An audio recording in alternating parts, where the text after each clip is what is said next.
Hello student, आज की हमारी क्लास में आज फिर मैं हाजिर हूँ रत्ना देशपांडे आपके सामने। आज फिर से एक नया वीडियो बनाया है अलंकार का। आज के अलंकार के वीडियो का टॉपिक है वक्रोक्ति अलंकार। वक्रोक्ति, देखिए वक्रोक्ति जो शब्द है वो दो शब्दों से मिलकर बना है, वक्र धन उक्ति। वक्र का अर्थ होता है टेढ़ा, उक्ति का मतलब होता है कथन। जहां पर टेढ़ा कथन यानी किसी कही हुई बात का टेढ़ा अर्थ निकाला जाए वहां पर वक्रोक्ति अलंकार होता है। तो इसकी परिभाषा है कि जहां वक्ता द्वारा यानी जो बोलने वाला है उसके द्वारा कहे हुए कथन का श्रोता द्वारा जो सुनने वाला है वो कोई और अन्य अर्थ ग्रहण करता है, उसके द्वारा कोई अन्य अर्थ ग्रहण किया जाता है, वहां पर वक्रोक्ति अलंकार होता है। यानी आप कहना कुछ और चाह रहे हो लेकिन जो सुनने वाला है वो आपकी बात का कोई और अन्य अलग मतलब निकाले तो वहां पर कौन सा अलंकार होगा? वहां पर वक्रोक्ति अलंकार होगा। तो जो वक्रोक्ति अलंकार है इसके दो भेद होते हैं।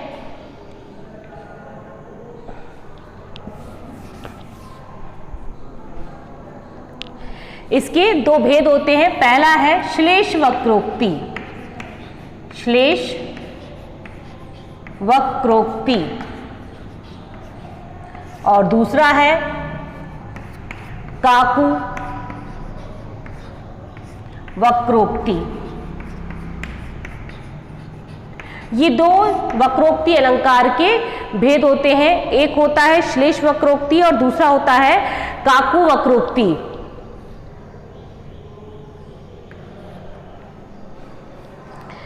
तो श्लेष वक्रोक्ति जहां वक्ता द्वारा जो बोलने वाला है उसकी बात का जो सुनने वाला है जो श्रोता है श्लिष्ट अर्थ के द्वारा अन्य अर्थ रूप में ग्रहण करता है, यानी श्लिष्ट अर्थ ग्रहण करता है, कोई दूसरा अर्थ ग्रहण करता है, वहां पर श्लेष वक्रोक्ति होती है। यानी जो वक्ता है वो जो बात कह रहा है उस बात को जो श्रोता यानी सुनने वाला है वो श्लिष्ट अर्थ, श्लिष्ट यानी जैसे श्लिष्ट शब्द में एक ही शब्द में कई अर्थ चिपके रहते हैं तो उसी का वो दूसरा मतलब निकाल ले, अन्य रूप में उसका अर्थ ग्रहण कर ले, तो वहां पर कौन सा होगा? वहां पर श्लेष वक्रोक्ति होगा। इसका एक उदाहरण है श्लेष का, एक कबूतर देखकर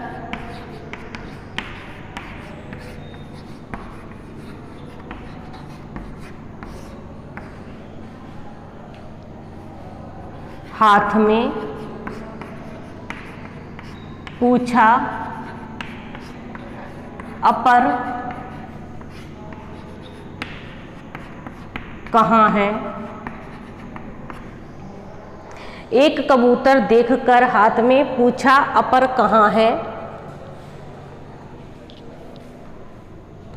उसने कहा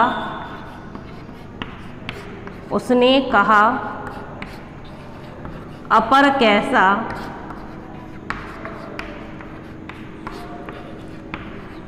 उड़ गया वह सपर है। अब देखिए यहां पर जो वक्ता है वो पूछ रहा है, यानी यहां पर एक राजा रानी की बात है। वो रानी के हाथ में एक कबूतर को देखकर राजा पूछता है कि एक कबूतर देखकर हाथ में, रानी के हाथ में एक कबूतर को देखकर वो पूछता है कि अपर कहाँ है। अपर का मतलब यहाँ पर जो है वो है इससे दूसरा, यानी कि दूसरा। अपर यानी दूसरा, अपर कहते हैं पराये को, दूसरे को। तो अपर यानी दूसरा जो कबूतर था वो कहाँ पर है, वो रानी से प्रश्न करते हैं। लेकिन रानी राजा की बात का कोई दूसरा अर्थ लेती हुई उसने कहा अपर। अब यहाँ पर रानी ने अपर यानी बिना परों वाला, इसका अर्थ क्या ले लिया रानी ने? बिना परों वाला, यानी पंखों वाला, उसके जो पक्षी होते हैं उनके जो पर होते हैं। तो यहाँ रानी ने अपर का अर्थ क्या लिया है? यहाँ रानी ने अपर का अर्थ लिया है कि बिना परों वाला। ये तो उसने कहा कि अपर वह कैसा, कहा उसने कहा अपर कैसा, वो अपर यानी बिना परों वाला कहाँ था? उड़ गया वह सपर है। सपर यानी कि पंखों के साथ, परों के साथ। परों के साथ।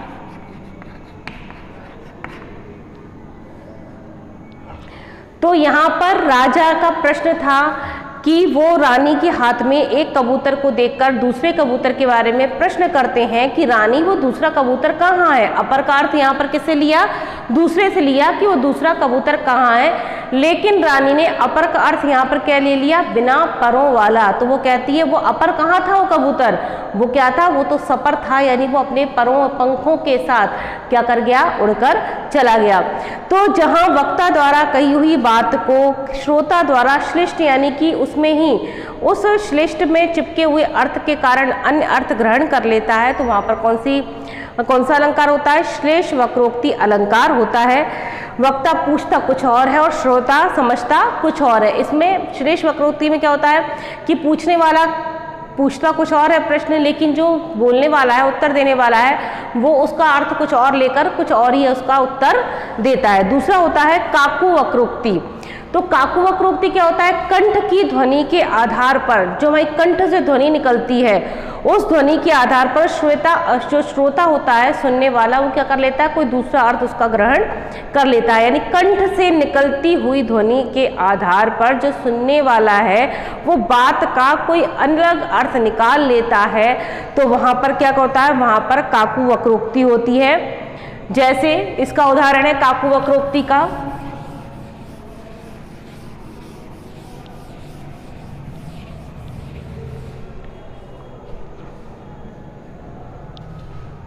मैं सुकुमारी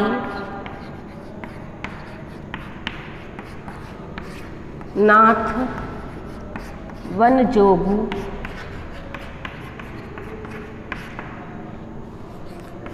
तुमको तुम ही उचित तप, तुम ही उचित तप मोको भोगू। अब देखो यहाँ पर ये राम और सीता का संवाद है। जब राम वनवास जाने वाले होते हैं और सीता भी उनके से चलने के लिए कहती है, तो वो कहते हैं कि नहीं, मैं वनवास में रहूँगा, वनवास में बहुत सारे कष्ट होते हैं और तुम वहाँ पर कष्टों को नहीं सह सकती, इसलिए तुम क्या करो, इसलिए तुम यहीं पर अयोध्या में ही रहो, इन महलों में ही रहो।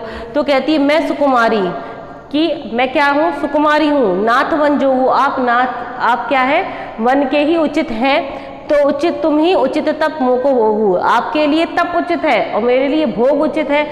यहाँ पर सुनने वाला अर्थ क्या लेता है, कंठ की ध्वनि के आधार पर सुनने वाला ये अर्थ निकालता है कि जो सीता जी हैं वो कह रही हैं कि मैं तो सुकुमारी हूँ और आप क्या हैं, वन के योग्य हैं, आपके लिए तप ही क्या है, उचित है, इसलिए तुम ही उचित तप, आपके लिए तप साधना, जंगल में रहना उचित है और मुझे यहाँ पर भोग विलास करना उचित है। ये कंठ की ध्वनि के आधार पर अर्थ निकलता है, लेकिन इसका सही अर्थ क्या है कि वो प्रश्न करती हैं कि मैं सुकुमारी हूँ और नाथ आप क्या वन के योग्य हैं, वन जो हूँ यानी आप वन में योग करने के योग्य हैं, तप कर साधना करने के योग्य हैं, और आप कह रहे हैं कि आपके लिए उचित है तप करना उचित है, मुझे भोग विलास करना उचित है, ये संभव नहीं है, यानी मैं आपके साथ जाऊंगी। तो यहाँ पर कंठ से निकलती हुई ध्वनि के आधार पर जो सुनने वाला है वो अलग अर्थ ग्रहण कर लेता है। तो वहाँ पर कौन सा होता है, सीधे सीधे देखने में इस जो है उसको देखने में, दो लाइनों को देखने में क्या लगेगा कि जो है ये कहा गया है कि मैं सुकुमारी हूँ और आप वन के योग हैं, आपके लिए तप उचित है और मेरे लिए भोग विलास उचित है, लेकिन इसका ये अर्थ नहीं है, बल्कि अर्थ इसका क्या निकलता है, इसका अर्थ है कि अगर मैं सुकुमारी हूँ तो क्या आप वन के योग्य हैं और आपके लिए तप उचित है और मेरे लिए भोग विलास उचित है, ऐसा संभव है क्या, ऐसा संभव नहीं है, मैं भी आपके साथ वन जाने के लिए तैयार हूँ। तो जहाँ कंठ की ध्वनि के आधार पर सुनने वाला कई अलग अर्थ ग्रहण कर लेता है, वहाँ पर क्या होता है, वहाँ पर काकु वक्रोक्ति होता है। काकु वक्रोक्ति के और एक उदाहरण देखते हैं हम। यहाँ पर कृष्ण जो है राधा से प्रश्न करते हैं, राधा ने दरवाजा लगा लिया है, तो कृष्ण उनको दरवाजा खोलने के लिए कहते हैं, तो कहते हैं खोलूं जो किवार, खोलो तो किवार, तुमको हो एतवार। वो कहते हैं कि यदि तुम्हें हम पे विश्वास हो, एतवार मतलब यदि तुमको हम पर विश्वास हो तो किवाड़ तो खोलो, हरि नाम है हमारा नाम क्या है, हरि है। अब यहाँ पर कृष्ण अपना नाम बता रहे कि मेरा नाम क्या है, हरि है। तो अब इसका कंठ की ध्वनि के आधार पर राधा जी इस हरि का क्या कर लेती हैं, इसका एक अर्थ होता है कृष्ण, और जो राधा है वो इसका दूसरा अर्थ क्या निकाल लेती हैं, बंदर। बंदर से निकाल लेती हैं। तो कहती है हरि नाम है हमारो, कृष्ण कहते हैं कि हमारा नाम क्या है, हरि है, यानी मेरा नाम कृष्ण है, इसलिए तुम किवाड़ तो खोलो, मुझ पर विश्वास तो रखो। लेकिन वो यहाँ पर इसका अर्थ बंदर निकाल के कहती हैं यदि तुम्हारा नाम हरि है तो बसो कानन पहाड़ में, तो तुम तो कानन यानी जंगल और पहाड़ों पर जाकर रहो, तुम्हारा यहाँ पर क्या काम है। तो यहाँ कंठ की ध्वनि के आधार पर जो राधा जी हैं वो कृष्ण की बात का अलग अर्थ ग्रहण कर लेती हैं। तो यहाँ पर कौन सा है, यहाँ पर काकू वक्रोक्ति है। एक और सिंपल सा जो हम वाक्य बोलते हैं वो ये है, जैसे साधारण कि आप जाइए तो, और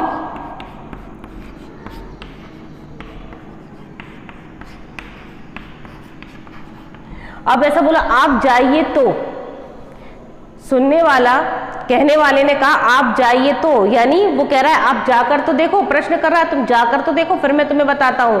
लेकिन सुनने वाला उसका क्या अर्थ निकाल रहा है, सुनने वाला कि आप जाइए तो आप यहां से चले जाइए। तो कंठ की ध्वनि के आधार पर जो श्रोता है वो सुनने वाले की यानी वक्ता की बात का अलग अर्थ ग्रहण कर ले, वहां पर कौन सा अलंकार होता है, वहां पर काकू वक्रोक्ति अलंकार होता है। इसके बाद हम देखते हैं अगला पुनरुक्ति प्रकाश अलंकार, जिसे पुनरुक्ति बदाभास अलंकार भी कहते हैं। हमारा अगला अलंकार है पुनरुक्ति प्रकाश अलंकार।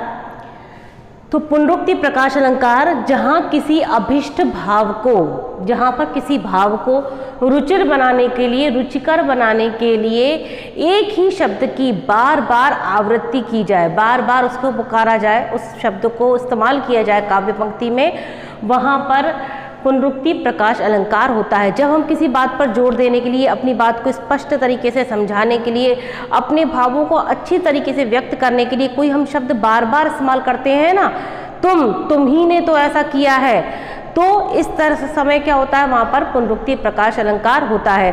तो संस्कृत के जो आचार्य हैं इन्होंने इसको पुनरुक्ति प्रकाश अलंकार को अलग नहीं माना है, लेकिन हिंदी के आचार्यों में लाला भगवान दीन, बिहारी लाल तथा रामकहन मिश्र ने इसको एक अलग अलंकार के रूप में स्वीकार किया है। यानी संस्कृत के जो आचार्य हैं वो पुनरुक्ति प्रकाश अलंकार को अलग से अलंकार नहीं मानते, वे कहते हैं ये सामान्य अलंकार की तरह ही है।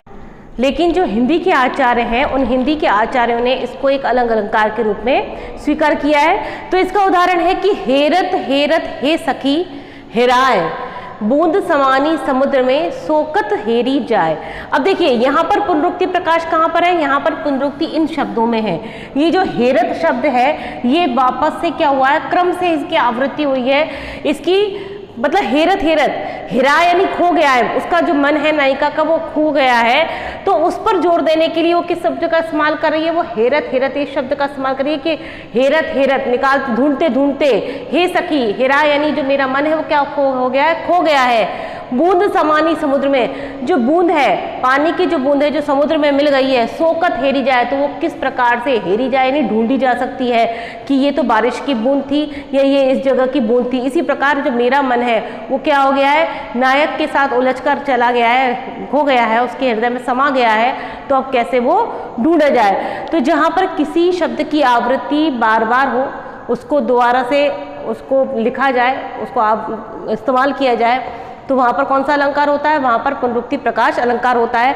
जैसे एक और है कि जब जब होए धर्म की हानि। अब देखिए धर्म की हानि, इस भाव को स्पष्ट करने के लिए क्या किया उन्होंने, जब जब इस शब्द का इस्तेमाल किया है कि जब भी धर्म की हानि होगी पृथ्वी पर, बाहरे असुर अधम अभिमानी, जब असुर यानी राक्षसों और अधम यानी नीच लोगों की और अभिमानी लोगों का बाड़े यानी कि बढ़ जाएंगे, अधिक मात्रा में होंगे, तब प्रभु धरई विविध शरीरा, तब क्या होगा, अब भगवान अनेक रूप धारण करेंगे। इस बात को स्पष्ट करने के लिए उन्होंने किस शब्द का इस्तेमाल किया है, वापस तब कि उस समय क्या होगा, तब हमारे जो प्रभु हैं वो अनेक रूप धारण करेंगे। हरई कृपानिधि सज्जन पीड़ा, और जो कृपानिधि है, कृपा के सागर है, वो क्या करेंगे, सज्जनों की पीड़ा को हर लेंगे। तो जब किसी भाव को स्पष्ट करने के लिए किसी शब्द को वापस लिखा जाए, उसकी आवृत्ति की जाए तो वहाँ पर कौन सा अलंकार होता है, वहाँ पर पुनरुक्ति प्रकाश अलंकार होता है। इसके आगे हमारा है वीप्सा अलंकार। हम वीप्सा अलंकार को समझेंगे। आगे है हमारा वीप्सा अलंकार। वीप्सा का जो अर्थ है वो है दोहराना।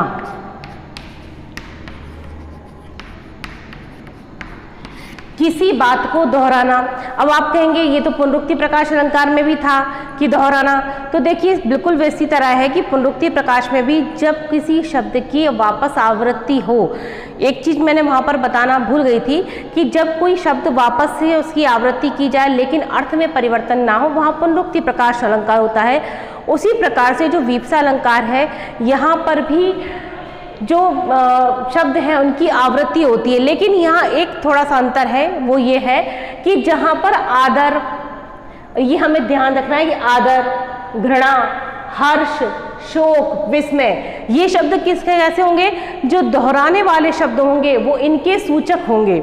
यानी पुनरुक्ति प्रकाश अलंकार से वीप्सा अलंकार किस प्रकार भिन्न है, वो इस प्रकार है कि पुनरुक्ति प्रकाश अलंकार में इस तरह के शब्द इस्तेमाल नहीं किए जाते। वहाँ पर जब जब, तब तब, जहाँ जहाँ, जैसा जैसा, वैसा वैसा, इस तरह के शब्द इस्तेमाल किए जाते हैं और इनमें कोई भी अर्थ परिवर्तन नहीं होता। लेकिन जो वीप्सा अलंकार है, इसमें जो शब्दों की पुनः आवृत्ति होती है, बार बार इनको जो दोहराया जाता है, वो कैसे शब्द होते हैं, वो या तो आदर सूचक शब्द होते हैं, या घृणा सूचक होते हैं, या हर्ष वाले होते हैं, या शोक वाले, या फिर विस्मय वाले।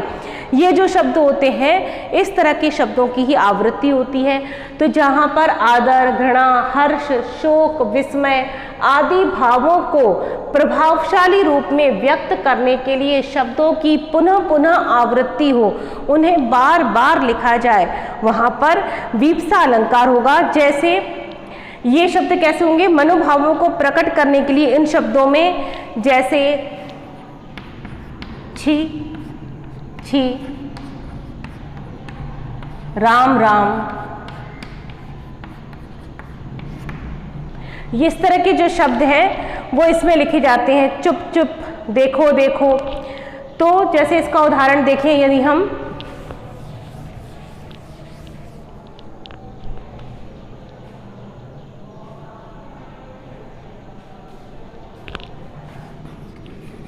शिव शिव शिव,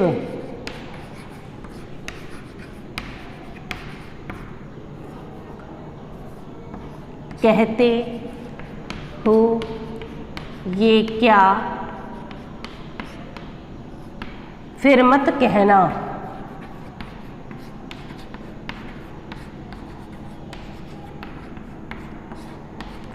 तो देखिए शिव शिव शिव, अब यहाँ पर कोई वाक्य ऐसा कहा गया है जो घृणास्पद है, जो अच्छा नहीं लगा है, उसके लिए उन्होंने कहा है कि शिव शिव शिव, कहते हो क्या, ये क्या बात कर रहे हो, किस प्रकार की घृणास्पद बातें कर रहे हो, ऐसा फिर मत कहना।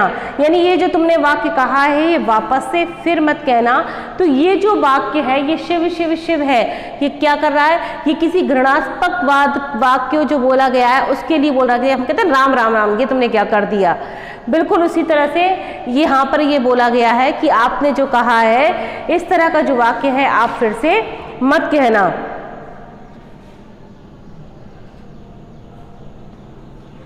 जैसे राम राम, ये क्या हो गया। अब देखिए यहाँ पर भी कोई आश्चर्य सूचक वाक्य है कि राम राम, ये क्या हो गया, ऐसा नहीं होना चाहिए था। तो आश्चर्य सूचक शब्द वाक्य को प्रकट करने के लिए, उस भाव को, उस मनोदशा को प्रकट करने के लिए यहाँ पर कौन सा वाक्य बोला गया है, यहाँ पर जो शब्द है वो शब्द बोला गया है राम राम। जैसे ये राम राम, यह राह भूल कर मित्र कभी मत कहना, मतलब गहना, हे मित्र, हे ये जो राह है ये गलत राह है, इस राह पर तुम भूल कर भी कभी मत चलना, इसको कभी मत अपनाना। तो एक मित्र दूसरे मित्र को सलाह दे रहा है, वो कह रहा है ये गलत बात है, इस गलत बात को तुम कभी मत करना। तो शिव शिव, राम राम, ये जो इस तरह के जो शब्द हैं, ये दो बार मतलब इनकी आवृत्ति होती है, इनको लिखा जाता है, लेकिन इसमें घृणास्पद, आदर, हर्ष, शोक आदि शब्दों को इस्तेमाल किया जाता है। तो आज की वीडियो में मैंने आपको वक्रोक्ति अलंकार के बारे में बताया है, पुनरुक्ति प्रकाश अलंकार इसके बारे में बताया और विप्सा अलंकार के बारे में बताया है। आशा है आपको आज की वीडियो में समझ में आया होगा। यदि आपको मेरा वीडियो अच्छा लगे तो इसे लाइक और सब्सक्राइब करें। जय हिंद।